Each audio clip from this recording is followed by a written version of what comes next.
Kaya, bukas ay State of the Nation Address.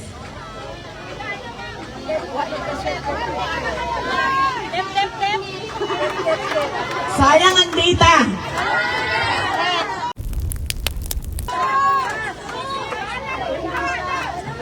Kaya nga, ma'am, ako din ayaw ko na rin manood. Kasi alam nyo, sa totoo lang sa totoo lang talaga, natitrigger ako sa pag nakikinig ako sa kanya.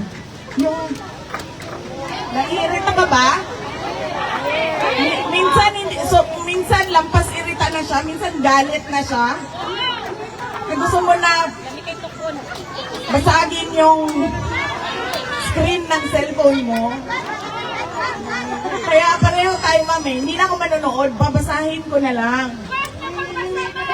Huwag na rin magbasa. Kailangan natin magbasa. Kasi kailangan natin malaman kung ano na namang pambobola ang sinasabi sa taong bayan. Ano na namang pambubudol. Ipunin ang tubig baha. Hindi ko lang. At mag-swimming ka na lang dyan kasi ganyan talaga. May bagyo, may baha. So bakit? Kung ganyan talaga, may bagyo, may baha, new normal na yan, at ganyan na talaga yan, bakit ang daming flood control projects? Bilyon-bilyon. Control nila yun, nasa bulsa. Bakit? Hindi na. Yung sinasabi niya, at yung sinasabi niya sa susunod na araw, o sa susunod na linggo, magkaiba. Hindi na siya, wala na sa wisyo, sa Tagalog. Tulad na lang din ng 20 ang bugas. 20 ang bugas. Hindi ko alam kung saan galing yung naisip niya, na ipinangako niya para sa taong bayan na gagawin ng pamahalaan na 20 pesos ang kilo ng bigas. Kung alam niya na hindi magagawa yon, ibig sabihin noon siya ay nagsisinungaling, nambubudol. Una sa lahat, yung budget natin. Yung budget ng bayan, paano ba? Hinahati-hati lang ng mga congressman, ng mga boss mo, sir. Ikaw man representative nila. Hinahati-hati lang nila. Karamihan ng pera pumupunta sa bulsa, yes, at sa mga walang kwentang programa. Kasi hindi siya nabibigay sa mga priority programs ng government. Paano ko nasabi yun? Galing ako ng Department of Education. Pinapirma nila ako ng budget kung saan buong budget ng school building program ay hinati-hati ng mga iilang congressman.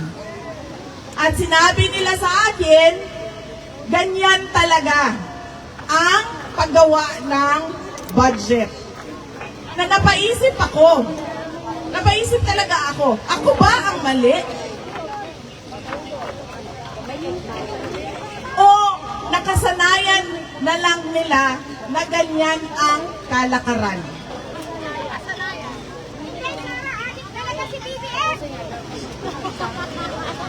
Hindi napupunta sa totoo at tamang proyekto para sa bayan ang ating budget.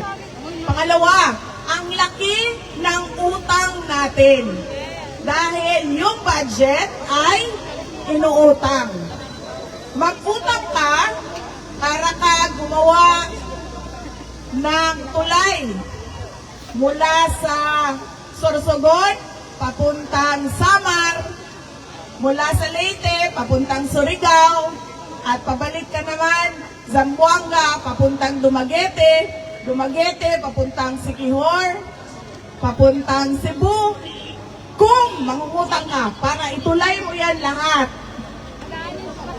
okay lang. Pero kung mangungutang ka, dahil ibibigay mo 5,000, 5,000, 5,000, 3,000 sa'yo, 2,000 sa akin, 5,000 sa akin, 5,000 sa'yo. Walang kang makikitang pagbabago at kaunlaran sa bayan. Dahil mali ang paggamit ng pera na inutang. At paano mo yon mababayaran? Doon sa mga bigay mo, bulsa mo, walang babalik na investment sa ekonomiya. Hindi tataas ang ekonomiya. Dahil pangit pa rin ang bayan. Bagsak pa rin ang iba't ibang lugar natin.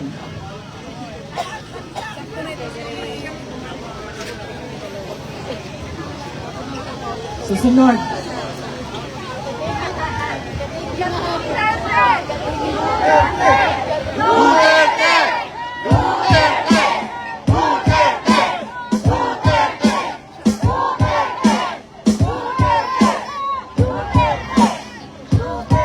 Anong oras na?